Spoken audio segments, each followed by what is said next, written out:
সমভূমি, আজ তাপমাত্রা কত রে? জানি না ভাই, তবে মাত্রা ছাড়িয়ে গেছে। এই গরমে গায়ে ক্যাকটাস জমে গেছে। আরে তোর তো তাও জন্মেছে, আমারগুলো মারা গেছে। আরে আমারও মারা যেতে বেশি দিন নেই, সব খালবিল শুকিয়ে মোবিল হয়ে গেছে। কেন, বর্ষায় তো বেশ ভালোই জল আন্ডারগ্রাউন্ড করলি, কিছু ছাড়। হ্যাঁ, তো তুইও তো কত খনিজ সোনাদানা আন্ডারগ্রাউন্ড করে রেখেছিস, আমি কিছু বলেছি?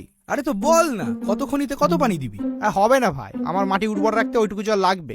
ঠিক আছে, তোর এই বর্বরতার কথা মনে থাকবে। আরে বিশ্বাস কর মালভূমি, যেটুকু খাবার জল আছে সেটা আমারই চলবে না, এক্সট্রা ধোবার জল থাকলে তোকে নিশ্চয়ই দিতাম। মানে সেবার 5 কেজি সোনার বদলে যে 5 লিটার মিনারেল ওয়াটার দিলি, ওটা ধোবার জল ছিল? দুর্বোকা, ধোবার জল হতে যাবে কেন, ডোবার জল ছিল।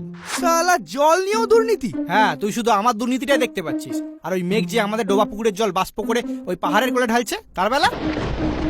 কে কার কোলে কি ঢালছে সমভূমি? বাবা, এ কি মেঘা আপনি? হ্যাঁ রে, আমি। আমার নামে তো দেখছি খুব কথার কুয়াশা সৃষ্টি হচ্ছে। না না, কুয়াশা নয়, ধোঁয়াশা, অস্পষ্ট। তো কষ্ট করে স্পষ্ট কথাটা বলে ফেলো। তোদের কিসে এত ফাটছে? কিসে আবার? এই গরমে আমাদের মাটি ফেটে ফাঁক হয়ে যাচ্ছে, আর যত বৃষ্টিপাত তাক করে শুধু ওই পাহাড়ের কোলে ঢালছেন। এ আপনার কেমন অসমনীতি? রাজনীতি। এই, আমার জলীয় বাষ্প আমি কারো কোলে ঢালবো না হলে ঢালবো সেটা আমার ব্যাপার, এতে তোদের কি বে? তোদের কি মানে? জলীয় বাষ্পের জলটা তো আমাদের জলাশয় থেকেই নিচ্ছেন। তো মাটি লাগা জলাশয়ের জলটা কি তোর বাবা ভরে, নাকি চোরাই জলের কল দিয়ে ওগুলো ভরিস? আর আমার পিছন দিয়ে কি তাপ বেরোয় যে আমি জল বাষ্প করবো?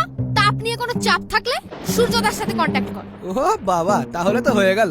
আমার একটা বন্ধু সূর্যদার একটু বেশি কন্টাক্টে চলে এসেছিল, এখন সে পৃথিবীর বৃহত্তম মরুভূমি সাহারা।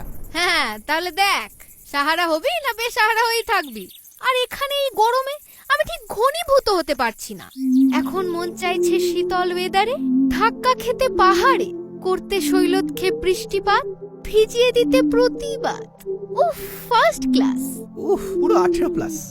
ফার্স্ট ক্লাস তো লাগবেই, উঁচু ভূমি, আবার পর্বতের ছেলে, তেলা মাথায় তেল দেয়া আর কি। ভাই, ওটা ভেজা মাথায় জল দেওয়া হবে না?